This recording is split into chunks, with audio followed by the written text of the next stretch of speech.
তাই ভক্ত সেবার থেকে শ্রেষ্ঠ কিছু হয় না। ভগবান বলছেন আমি আমাকে ভালোবাসলে খুশি হই না জানো। চৈতন্য মহাপ্রভু বলছে আমারে ভজিবার যার আছে অভিলাষ আগে গিয়া ভজমর মঙ্গল প্রিয় দাস। স্বয়ং গৌর সুন্দর বলছে আমারে ভজন করার যার ইচ্ছে আমার ভজন আগে না। যারা আমাকে ভজন করতে চাও তারা আমার ভজন আগে না করে আমার দাস মানে আমার মহাপ্রভুর যারা ভক্ত আগে তাদের সেবা করো। আর ভক্তের সেবা দিতে দিতেই একদিন ভগবানের সেবা হয়। হ্যাঁ, তাই বলছি আমারে ভজিবার যার আছে অভিলাষ আগে ভজ গিয়া মোর মঙ্গল প্রিয় দাস। আগে আমার ভক্তের ভজন করো, ভগবান তাতে বড় খুশি হয় জানেন তো। জগন্নাথ লীলামৃতে এক অপূর্ব চরিত্র আছে। এক পরম শুদ্ধ ভক্ত ছিল, ভক্তের নাম ছিল নিধুরাম। কি নাম? নিধুরাম একটা দোকানে কাজ করে। হ্যাঁ, একটা মালিকের দোকানে কাজ করে। মালিকও খুব ভক্ত, এক দোকানে কাজ করে। হ্যাঁ, মালিক মুদি শেঠজি, বিশাল বড় তার দোকান, ওই দোকানে সে কাজ করে। মালিকও খুব ভক্ত আর ওই যে কাজ করে সেও ভক্ত। মাতাজির মাথায় একটা বিষ পিঁপড়া আছে, এটা কামড় দিলে খুব ব্যথা পায়। হ্যাঁ, তো খুব ভক্ত, মালিকও বড় ভক্ত আর ওই দোকানে যে কর্মচারী আছে সেও বড় ভক্ত। দুজনার মনের ইচ্ছা, মালিকের মনেও ইচ্ছা একদিন পুরীতে জগন্নাথ দর্শন করতে যাবে। আর দোকানে যে কাজ করে সেই নিধুরাম, তার মনেও ইচ্ছা একদিন পুরীতে জগন্নাথ দর্শন করতে যাবে। নিধুরাম কি করে জানেন? ওই শেঠের দোকানে কাজ করে, আর কাজ করার পরে শেঠ প্রতিদিন যে টাকা দেয় তা থেকে দুই একটা টাকা একটা ভাঁড়ের ভিতরে জমা করে, যে আমি তো একসাথে পারবো না, টাকাটা রেখে রেখে একদিন আমি জগন্নাথ দর্শন করতে পুরীতে যাব। তো প্রতিদিন শেঠজির কাছ থেকে যে পায় ওটা নিয়ে একটা ভাঁড়ের ভিতরে জমা করে। কিন্তু শেঠের অনেক টাকা, কিন্তু তাও সে ভগবানের ধামে যেতে পারছে না, কারণ সে এমন সব মায়ার বাঁধনে বাঁধা না, সে চাইলেও আর যেতে পারছে না। একদিন সেই নিধুরামের ভারটা না ভরে গেছে, টাকার ভার। নিধুরাম টাকাগুলো গণনা করে দেখলো যে টাকা হয়েছে তাতে পুরীতে যাওয়া যাবে আবার আসা যাবে। শেঠের কাছে গিয়ে বলছে মালিক, আমি অনেক দিন ধরে তিল তিল করে কিছু টাকা জমিয়েছি, একটু জগন্নাথ দর্শন করতে পুরীতে যাব। আমি এতটা টাকা জমিয়েছি না, আমি সে দিয়ে জগন্নাথের রথযাত্রায় যেতে পারবো, আবার রথ দর্শন করে আসতেও পারবো। মালিকের দুই নয়নে জল। আহা, তুই আমার দোকানে কাজ করিস, কিন্তু তুই পুরী যাওয়ার রথযাত্রায় যাবি, তোর জোগাড় হয়ে গেল, কিন্তু আমি তোর মালিক, আমি আজও পারলাম না এই মায়ার জগৎটা থেকে বের হতে। আমার ধন এমন এক জিনিস না, মায়া দিয়ে এমন ভাবে অর্থ বেঁধে রাখে, চোখের উপরে একটা শক্ত পট্টি কাপড়, বারবার চাইলে ওটাকে ত্যাগ করা যায় না। আমরা সবাই সাধুদেরকে দেখি, কিন্তু সাধু হওয়া এত সহজ নয়। সাধু হতে হলে অনেক সাধনার ত্যাগ করতে হয়। দেখবেন একটা ছবি আছে ভারতবর্ষের অমৃত সন্তান, সেই ছবিটার ভিতরে ৭৬ জন সাধুর নাম আছে, দেখেছেন? ৭৬ জন সাধু রয়েছে। দেখুন, এত বড় ভারতবর্ষে এত মিলিয়ন মিলিয়ন মানুষ জন্মালো আর মরলো, কিন্তু সাধু হয়েছে মাত্র ৭৬ জন। আজ শেঠজির দুই নয়নে জল। আমি মালিক হয়ে পারলাম না একদিন পুরীতে জগন্নাথ দর্শন করতে যেতে, তুই আমার দোকানে কাজ করে জগন্নাথ দর্শনের অর্থ উপার্জন করে ফেলেছিস বাবা। শেঠজি বলছে কি যাও, কাজের লোককে নিধুরামকে বলছে যাও নিধুরাম, আমি তো পারলাম না ভগবানের পথে যেতে, কিন্তু কাউকে বাধা দেওয়ার অধিকার আমার নেই, তুমি যাও। শেঠজি সেই সময় তো টাকার অনেক দাম, শেঠজি তার ক্যাশ বাস্ক থেকে 100টা টাকা দিলেন, নিধুরাম এই 100টা টাকা নিয়ে যাও, আর জগন্নাথ মন্দিরে গিয়ে এই 100টা টাকা প্রণাম করে আমার জগন্নাথকে দিও। আমার তো হলো না যাওয়া, তুমি তো যাচ্ছ বাবা ও জগন্নাথকে এই শেঠের এই ধনের মোহে লোভে অন্ধ হয়ে সংসারে বিষ বাসনায় ডুবে রয়েছে, এই শেঠের নাম করে 100টা টাকা তুমি জগন্নাথকে দিও। শেঠজির 100 টাকা আর নিধুরামের জমানো 20 টাকা। নিধুরাম জমিয়েছে কয় টাকা? 20 টাকা। ওই 10 টাকা যাবে আর 10 টাকা দিয়ে আসবে, আর খাবার বলে ওই রাস্তায় ভক্তরা যে যা দেয় খুশি হয়ে তাই নেব, যদি পাই খাবো, না পাই জগন্নাথের নামে চলবো। বাসস্থান বলে সাধুর আবার বাসস্থান কি? ন্যাড়া মাথা ছেঁড়া কাথা, মুখে বলবে কৃষ্ণ কথা, গাছতলা হবে বাসস্থান, মনের মতো ভক্ত পেলে করিও প্রণাম। বলে সাধু কি করবে জানো? ন্যাড়া মাথা, চেরা কাঁথা, মুখে কৃষ্ণ কথা, গাছতলায় বাস, আর যখন মনের মতো ভক্ত পাবে প্রণাম করে বুকে জড়িয়ে ধরে আলিঙ্গন করবে। এই হলো সাধুর চরিত্র। আজ সেই 120 টাকা নিয়ে নিধুরাম জগন্নাথ দর্শন করতে পুরী রওনা দিয়েছে। 10 টাকা খরচ করে পৌঁছে গেছে পুরী ধামে। পুরী ধামে গিয়ে নিধুরাম অবাক হয়ে গেলেন, এত ভক্ত। ওমা, যারা পুরীর রথযাত্রা দর্শন করেছেন তারা জানেন কত হাজার হাজার লক্ষ লক্ষ লক্ষ কি কোটি ভক্তের ঢল। আষাঢ় মাসে তো রথ হয়, গরম থাকে খুব। আজ ভক্তরা জগন্নাথ আমার রথে করে যাচ্ছে, নিধুরাম প্রাণ ভরে জগন্নাথকে রথের উপর দর্শন করছে। সে কি আনন্দ! যেন জগৎ আলো করে আজ জগতের নাথ রওনা দিয়েছেন। আর জগন্নাথের সম্মুখে তার ভক্তরা সবাই নৃত্য করছে, দুই বাহু তুলে সবাই নৃত্য করছে। নৃত্য করতে করতে ভক্তরা ঘামিয়ে গেছে, ক্লান্ত হয়ে গেছে। হঠাৎ নিধুরামের মনে হলো, আহা, আমার কাছে যদি কিছু টাকা থাকতো, এই যে ভক্তরা এত নৃত্য কীর্তন করছে, নৃত্য কীর্তন করতে করতে ভক্তরা এমন ক্লান্ত ঘামিয়ে গেল, আমার কাছে যদি কিছু টাকা থাকতো, আমি সেই টাকা দিয়ে ভক্তদের শরবত জল কিনে দিতাম। ভক্তরা খেয়ে গায়ে আরো শক্তি হতো, আরো সুন্দর নৃত্য কীর্তন করত। নিধুরামের কাছে আসার ভাড়া আছে কয় টাকা? 10 টাকা। নিধুরাম বলল, আমার তো সময়ের ভিতরে আবার যেতে হবে, এই 10 টাকা যদি ভেঙে ফেলি তাহলে কি দিয়ে আবার বাড়ি ফিরে যাব। নিধুরাম তাই কি করলেন, মনে মনে ভাবলেন, শেঠজি তো আমায় জগন্নাথকে দেওয়ার জন্য 100টা টাকা দিয়েছে, জগন্নাথের তো আর কোনো কিছুর অভাব নাই।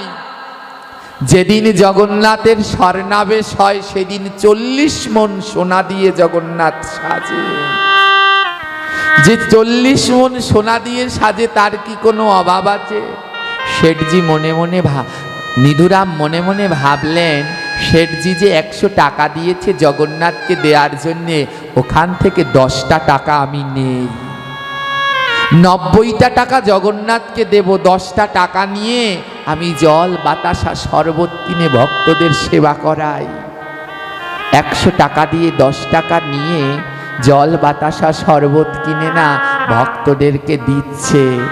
আর ওই সবাই নৃত্য করতে করতে ক্লান্ত হয়ে গেছে, তো পুরীতে জল পাওয়া খুব কঠিন, সমুদ্র তো লবণাক্ত জল, তো যেই একটু সবাই মিষ্টি জল পাচ্ছে না, সে যে কি আনন্দ। নিধুরামকে ডেকে ডেকে বুকের মাঝে জড়িয়ে ধরছে, ভাই তুমি যেন জীবনটা বাঁচিয়ে দিলে। নিধুরাম বলে, আহ কি শান্তি, ভক্ত সেবায় কি শান্তি। 10 টাকা নিয়ে গেছে, কিছুক্ষণ পরে ওই রথযাত্রার রথের সাথে সাথে হাঁটছে, কিছুক্ষণ পরে দেখলো কি ভক্তরা আরো কত অগণিত ক্লান্ত ভক্ত। নিধুরাম বলে, আরো 20 টাকা নেই। আমা টাকা দিয়েছে কত শেঠজি? 100। আগে নিয়েছে কত? বলে আরো 20 টাকা নেই। তাহলে কয় টাকা থাকবে? বলে 70 টাকা জগন্নাথকে দেব। এই বলে আরো 20 টাকা নিয়ে জল বাতাসা কিনে ভক্তদের মাঝে বিনামূল্যে জল বাতাসা প্রসাদ দিচ্ছে। ভক্তদের সে কি আনন্দ একটু জল পেয়ে। নিধুরাম বলে, আরো যদি একটু সেবা দেওয়া যেত। নিধুরাম বলে, ধ্যাত, এখনো তো 70 টাকা আছে, ওর থেকে আরো 50 টাকা নিয়ে নে। আরো 50 টাকা নিয়ে তা দিয়ে জল বাতাসা খাবার কিনে ভক্তদেরকে দিচ্ছে। আর ভক্তদের সে কি আনন্দ একটু প্রসাদ পেয়ে। ওমা 30 আর 50 চলে গেছে, এখন আছে কত? হ্যাঁ, 20টা টাকা আছে।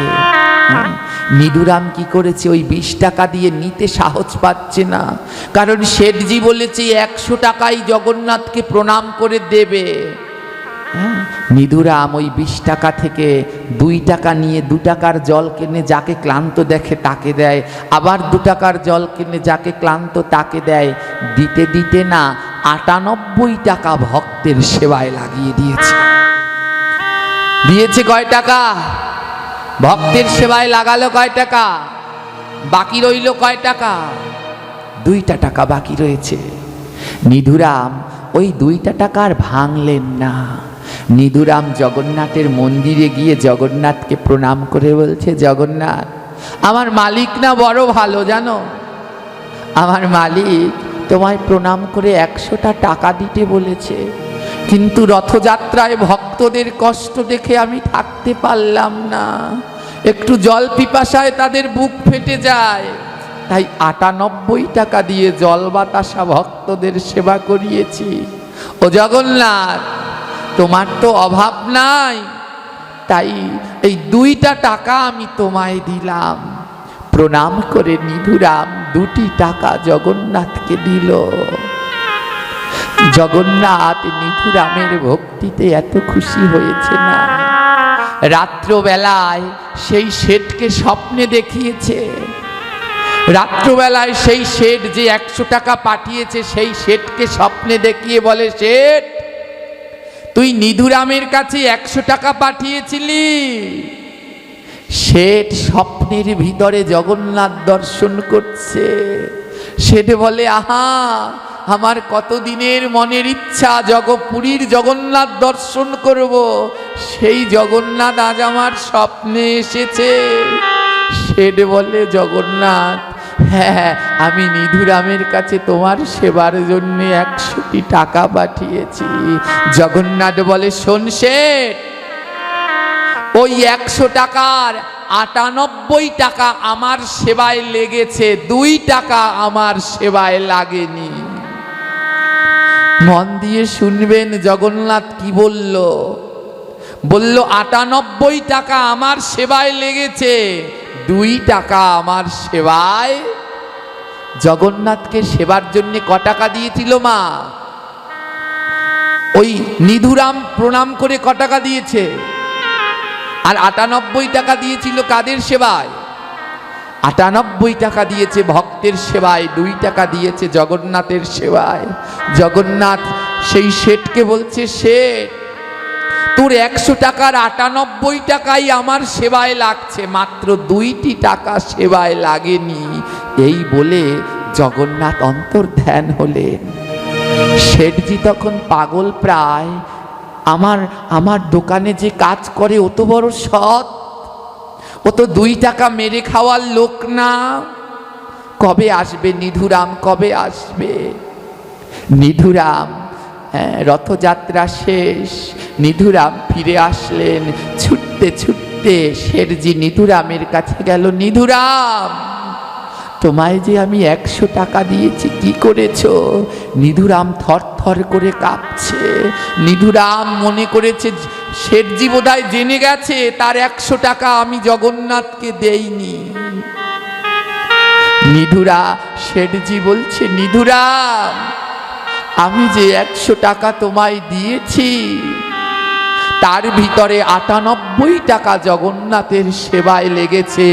জগন্নাথ আমায় স্বপ্নে বলেছে 2টা টাকা জগন্নাথের সেবায় লাগেনি।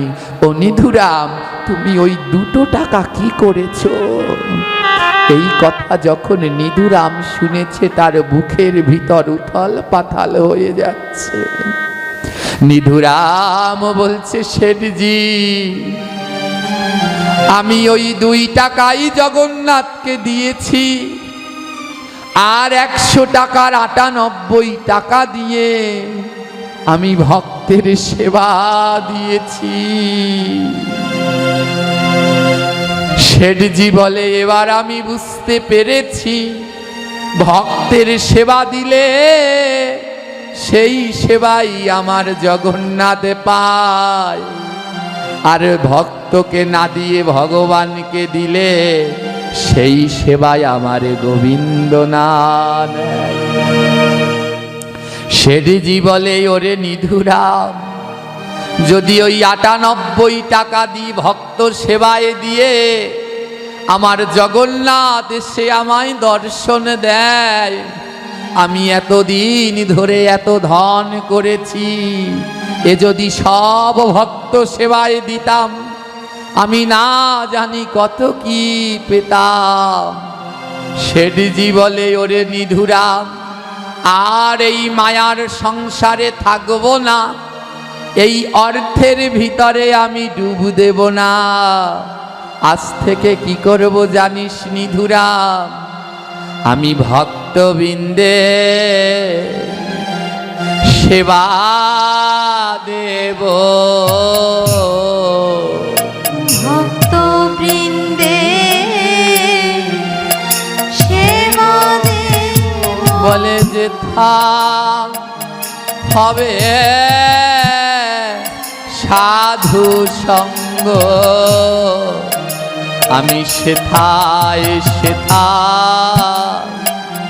ছুটে যাব।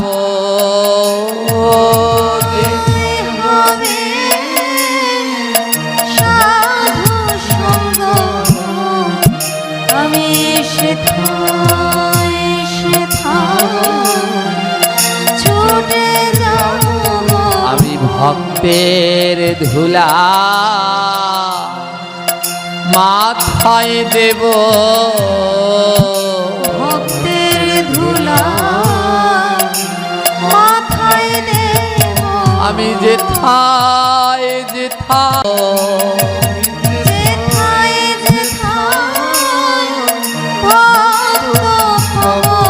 হরিবল হরিবল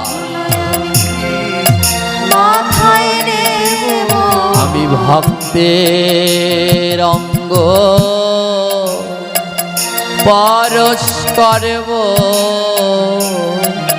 ভক্তের অঙ্গ পরশ করব। আমি ভক্তের অঙ্গ পরশ করব, ভক্তের অঙ্গ পরশ করব। আমি যেথায় কৃষ্ণ ভক্ত পাব, ভক্তের অঙ্গ পরশ করব। হরে কৃষ্ণ ভক্ত আমি ভক্তের অঙ্গ পরশ করব। আমার তাপিত অঙ্গ শীতল করব, তাপিত অঙ্গ শীতল করব। আমি যেথায় যেথায় ভক্ত পাব, আমার তাপিত অঙ্গ শীতল করব।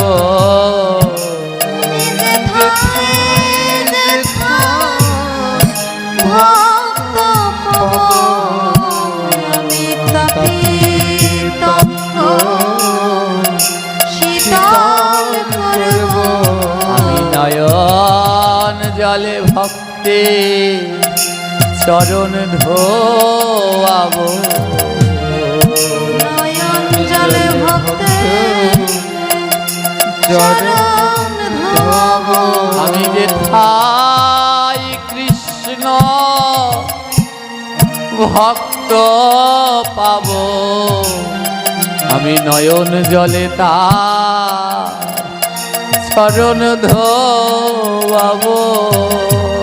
যেথায় কৃষ্ণ ভক্ত পাব আমি নয়ন জলে তার চরণ ধোব। অনিধুরাম 100 টাকার 98 টাকা যদি ভক্তের সেবায় ব্যয় হয়, তাতে যদি জগন্নাথ দর্শন দেয়, আমার আজন্ময় অর্জিত সব সম্পদ আমি সাধুগুরু ভক্তের সেবায় লাগিয়ে দেব। কারণ আমার দেহে এত পাপ, তো এই পাপের তো আর খণ্ডন হবে না। যদি কেউ আমার পাপের খণ্ডন করতে পারে, সে হলো সাধুগুরু বৈষ্ণব। আজ নিধুরামকে ডেকে বলছে, নিধুরাম তুই আমার দোকানে কাজ করতি, কিন্তু আজ আমার জ্ঞান চক্ষু খুলে দিলি। ভক্তের সেবার থেকে জগতে বড় সেবা হয় না। তাই নিধুরামকে বলছে, ওরে ভক্ত তুই একবার আমার বুকে আয় রে, একবার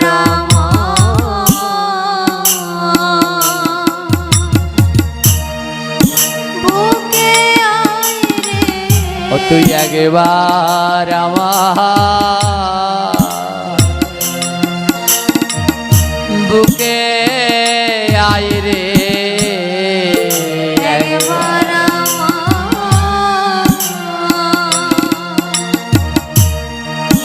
বুকে আয় রে। আমার জ্ঞান চক্ষু খুলে দিলি, একবার আমার বুকে আয় রে। ফুলে দিলি একবার বুকে আয় রে। আমার বহু দিনে আশা মনে, বহুদিনে আশা মনে। আমি যাব মধুর বৃন্দাবনে। বহুদিনে আশা মনে, যাব মধুর বৃন্দাবনে। আমার বহুদিনে আশা মনে। আমি মাগব ধুলা ভক্তের সনে মাগব ধুলা ভক্তের সনে আমার বহু দিনে আশা মনে মাগব ধুলা ভক্তের সনে আর বহুদিনে আশা মনে মাগব ধুলা ভক্তের সনে কেবল নিতাই গৌর হরি বলে বহুদিনের আশা মনে তাই গৌর হরি বলে বহুদিনের আশা মনে কেবল নিতাই গৌর হরি বলে বহুদিনের আশা মনে তাই গৌর হরি বলে বহুদিনের আশা মনে আমি মাগব ধুলা ভক্ত সনে বহুদিনের আশা মনে মাগব ধুলা ভক্ত সনে বহুদিনের আশা মনে তাই গৌর হরি বল হরি হরি বল হরি বল হরি তাই বল গৌর হরি বল হরি বল হরি বল হরি বল জয় নিতাই। এই হলো মা ভক্ত সেবা। এবার একটা প্রশ্ন, আমি যে ভক্ত সেবা দিলাম তা ভগবান গ্রহণ করেছে কিনা আমি কি করে বুঝব? হ্যাঁ, আমি যে ভক্ত সেবা দিলাম তা ভগবান গ্রহণ করেছে কিনা সেটা আমি কি করে বুঝব? শাস্ত্র বলে বোঝার একটা উপায় আছে। বলে কি উপায়? যদি তুমি দেখো তোমার ভিতরে প্রতিনিয়ত কৃষ্ণ ভক্তের সঙ্গের লালসা বাড়ছে, হ্যাঁ, ওমা অনেকে নাম দেয়, কীর্তন দেয়, এক বছর ভাগবত পাঠ দেয়, দ্বিতীয় বছর আর দেয় না। এক বছর নাম দেয়, দ্বিতীয় বছর আর। আবার অনেকে নাম কীর্তন ভাগবত পাঠ দেয়, যেই দিনকে নাম কীর্তন ভাগবত পাঠ শেষ হয় সেই দিন থেকে আবার তারা দিন গণনা শুরু করে, সামনের বছরটা আবার কবে হবে, কবে আমার বাড়ির উঠান কানায় কানায় ভক্তে পরিণত হবে। যদি তোমার মনের ভিতরে এই রকম বাসনার সৃষ্টি হয় তাহলে মনে করবে তোমার সেবা গোবিন্দ গ্রহণ করেছে। আর যদি তোমার মনের ভিতরে এরকম বাসনা হয়, নাও নাম কীর্তন ভাগবত দিতে গিয়ে আমার অনেক টাকা নষ্ট হয়েছে, তাহলে মনে করবে তোমার সেবা গোবিন্দ গ্রহণ করেনি।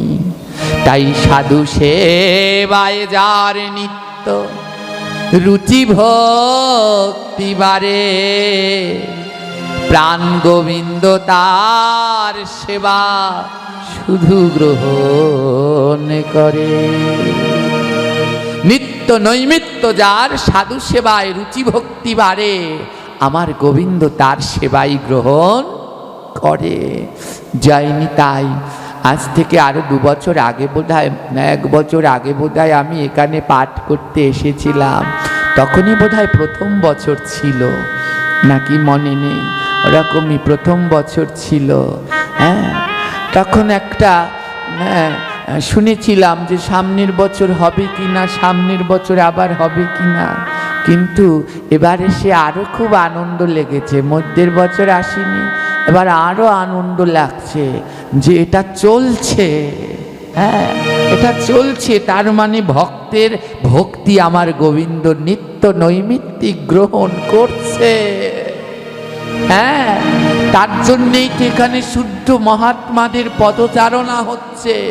আমার কালকে যিনি আসবেন না, যে তাকে আমরা মানুষের চোখে দেখতে পারি, হ্যাঁ, মানুষের মতো তার দেহটা, কিন্তু তার সম্পূর্ণ দেহই পরিপূর্ণ গোবিন্দ ভক্তিতে পূর্ণ। পূর্ণ নয়, পূর্ণ থেকে পূর্ণ, পূর্ণতর। আমাদের বাংলাদেশের গৌরব আমাদের বিল্লমঙ্গল প্রভু, যাকে দর্শন করলেই নয়ন থেকে জল ঝরে, আর যার মুখের কথা শ্রবণ করলে উথাল পাথাল দেহের মধ্যে কৃষ্ণ ভক্তি অনাবরত বাড়ে।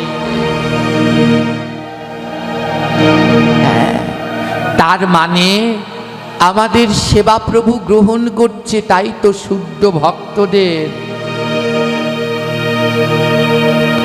তাই তো শুদ্ধ ভক্তদের এত আগমন হচ্ছে। আর পাঠ শেষ করবো কটায় সেটা একটু বলে দিলে ভালো। না, একটু টাইম বলে দাও আমার, নাহলে আমি পারি না। 11টা। তো শুদ্ধ ভক্তদের আগমন মানে আমার গোবিন্দ সেবা গ্রহণ করছে। হ্যাঁ, বড় ভালো লাগছে, আনন্দ লাগছে। জয়নি তাই তো মনের ভিতরে এই ভক্তিভাবটা কখন আসবে? আমার গোবিন্দ বলেছে কি জানেন? অভিমানম সুরাপান গৌরব ঘোর রৌরবা প্রতিষ্ঠা সুকরি বিষ্ঠা তিন তেজয়ুত্তমা। বুঝতে পারছেন? অভিমানম সুরাপানম, অভিমান, আমরা অভিমান করি না একে অন্যের সাথে। আমায় এই কথা বলেছে, ওর বাড়িতে আর যাব না। শাস্ত্র বলে অভিমান করা আর সুরাপান। সুরা মানে বোঝেন? সুরা শব্দের অর্থ কি? মদ। মদ খাওয়া একই কথা। মনের ভিতরে কারো সাথে যদি অভিমান চলে, না আমি ওর কাছে যাব না, ও আমায় এই কথা কেন বলল, তাহলে তুমি প্রতিদিন মদ খাচ্ছ। আর যারা মদ খায়, মদ খায় না, যারা হাত দিয়ে মদ স্পর্শ করে, আমাদের শাস্ত্র বলছে খাওয়া দূর, হাত দিয়ে যদি কেউ মদ স্পর্শ করে, তাকে শুদ্ধ হতে হলে প্রাচিত্য করতে হয়। প্রাচিত্য মানে বোঝেন? প্রাচিত্য কখন করে বলুন তো মায়েরা? যখন কোনো মানুষ মরে না, ধুকে ধুকে ভুগছে, তার মানে তার অনেক পাপ আছে, তখন আমাদের শাস্ত্রে তার বিধান দেয়া হয়েছে, তার জন্যে প্রাচিত্য। কেউ যদি মদ স্পর্শ করে, তাহলে আমাদের শাস্ত্রে বলছে তাকে প্রাচিত্য করে শুদ্ধ হতে হবে। আর যদি খায়, তাহলে চিন্তা করেন তার কোন গতি হবে। হ্যাঁ, বর্তমানে আমাদের ধর্মের নামে কিছু জিনিস হয় যেগুলো কোনোভাবেই মেনে নেওয়া সম্ভব নয়। কালী পূজা, দুর্গা পুজো, ডিজে গান বাজিয়ে আমাদের ইয়ং ভাইয়েরা মদ খেয়ে সে কি লাফালাফি। হ্যাঁ, মহা অপরাধ। এর কৈফত গুনে গুনে ভগবানের কাছে দিতে হবে। কালী পুজো, দুর্গা পুজোর জন্য চাঁদা আনতে গিয়েছো, কালেকশন করতে গিয়েছো, গিয়ে বলছো ওইখানে মন্দিরে মায়ের পুজো, কিছু দিন হয়তো কোনো মার ঘরে টাকা ছিল না, 10-20টা টাকা রেখেছে ওষুধ খাবে, যেই শুনেছে কালী পুজো, ওষুধ না খেয়ে 10-20টা টাকা কালী পুজোয় দিল, আর সেই টাকা এনে মদ খেয়ে লাফালাফি করছো। এই মদ একদিন রক্ত হয়ে মুখ দিয়ে বেরিয়ে আসবে, কোনো সন্দেহ নেই। এগুলো অপরাধ। হ্যাঁ, শাস্ত্রে বলছে অভিমানম সুরাপানম, কারো সাথে অভিমান করবে না, রাগ করবে না, তাহলে প্রতিনিয়ত ওই মদ খাওয়ার পাপ হবে। হ্যাঁ, গৌরব ঘোর রৌরবম, আমাদের শুধু গৌরব। আমার এ আছে, আমার ও আছে, আমার সমাজে এই প্রতিষ্ঠান, আমার সমাজে এই গৌরব করলে তাকে রৌরব নামক নরকে অবশ্যই যেতে হবে। প্রতিষ্ঠা সুকরি বিষ্ঠা, প্রতিষ্ঠা পাওয়ার জন্য কিছু যদি করো, তাহলে সেটা শুকরের বিষ্ঠা, তাহলে সেটা শুকরের বিষ্ঠা। আমি বিভিন্ন জায়গায় আজ থেকে না, আমার যখন 8 বছর বয়স, সেই সময় থেকেই আমি এই ভাগবত পাঠ করি। হ্যাঁ, এখন আমার 28 বছর বয়স। তো এই পর্যন্ত আমি এখনো পাঠ করি। অনেক অগণিত মন্দিরে আমি গিয়েছি জানেন, বাংলাদেশের 64 জেলার কানায় কানায়। হ্যাঁ, আর আমাদের দক্ষিণ অঞ্চলগুলোতেই আমি বেশি পাঠ করি। তো অনেক মন্দিরে পাঠ করতে গিয়েছি জানেন। যেখানে বলছে প্রতিষ্ঠা পাওয়ার জন্য কিছু করবে না, আমরা প্রতিষ্ঠা পাওয়ার জন্যেই ব্যস্ত, প্রতিষ্ঠা পাওয়ার জন্যেই ব্যস্ত। কোনো এক ভক্ত মন্দিরে 2 ভ্যান টিন দিয়েছে, অনেক জায়গায় একই কেস, 2 ভ্যান টিন দিয়েছে। টিন দেওয়ার পরে মন্দির কমিটিরা বলছে, বাবাজি পাঠে একটু ওনার কথা বলবেন, ওই যে 2 ভ্যান টিন দিয়েছে ওনার কথা একটু বলবেন। বেশ, আমি তো পাঠে তার জন্যে প্রার্থনা করলাম, বললাম। ও মা, আমার যেই বলা শেষ হয়েছে না, মাইক নিয়ে আবার কমিটির লোকেরা ওই 2 ভ্যান টিনের প্রশংসা শুরু করেছে। যেই কমিটির লোকের শেষ হয়েছে, যে আবার টিন দিয়েছে সে শুরু করেছে টিনের প্রশংসা। ওই প্রশংসা করতে করতে বৃষ্টির জল আর মানায় না, ওই প্রশংসাই অর্ধেক টিন যায় ক্ষয় হয়ে। বুঝছেন, শুধু প্রতিষ্ঠা পাওয়ার জন্যে। আরে ও তো গোবিন্দের সেবায় দিয়েছো দান, ডান হাত দিয়ে দান করবে, বাঁ হাত যেন জানতে না পারে, তাকে বলে দান। আর দান করে যদি সারা জায়গায় মান পাওয়ার জন্য বলে বেড়ালাম, সেটা কোনোদিন দান হয় না, সেটাকে কোনোদিন দান বলে না।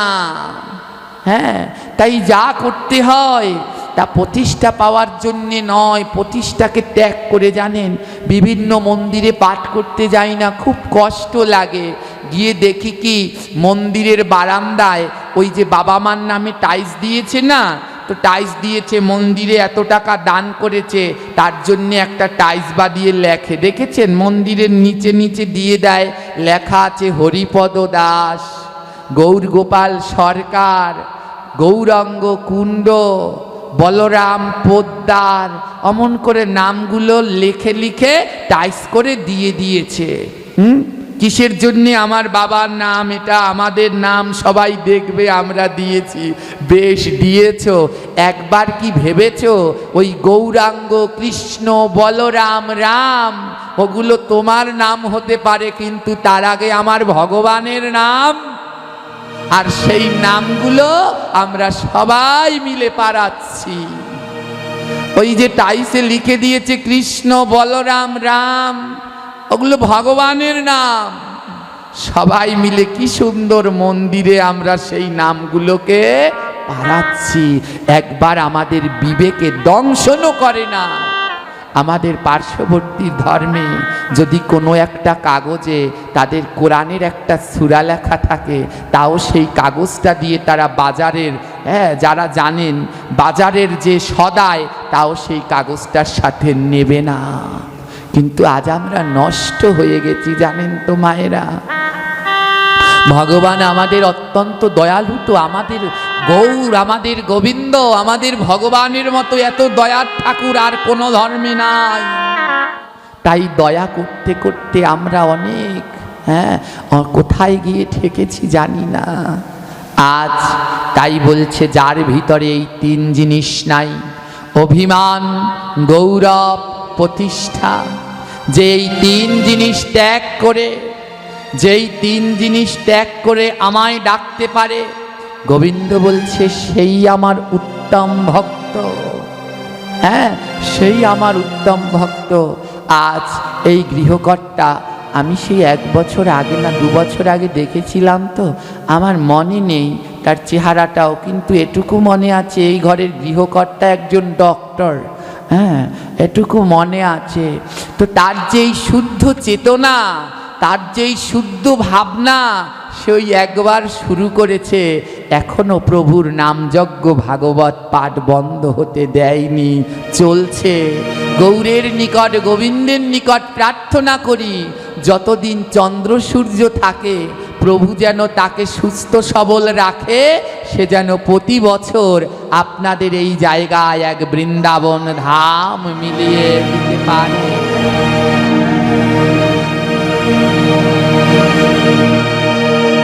জয় নিতাই, হরি বল।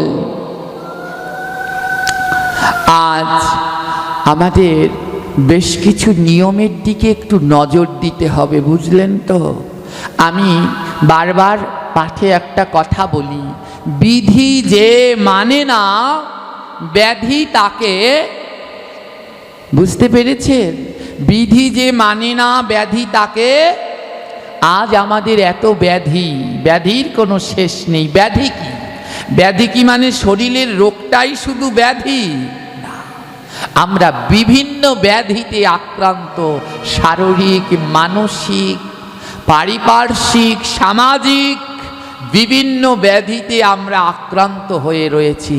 এর প্রধান কারণ আমরা বিধিবিধানগুলো মানি না। আমার পাঠের প্রথমে আমি বলেছি যে আমাকে কেউ এই রকম আসনে বসতে দেবেন না। আজ যদি আমায় কেউ প্রশ্ন লেখে, আপনি যে ওই ছোফার উপরে বসেছেন, ছোফার উপরে বসে ভাগবত পাঠ করার অধিকার আছে, আমি তখন আর মুখ দেখাতে পারবো না। কারণ অন্তত আমার নেই, যারা বয়স্ক তারা বসবেন, তাদের অধিকার আছে। কিন্তু আমি তো এখনো যুবক, আমার তো এখনো শক্তি আছে নিচে বসে মাজা টান করে পাঠ করবার।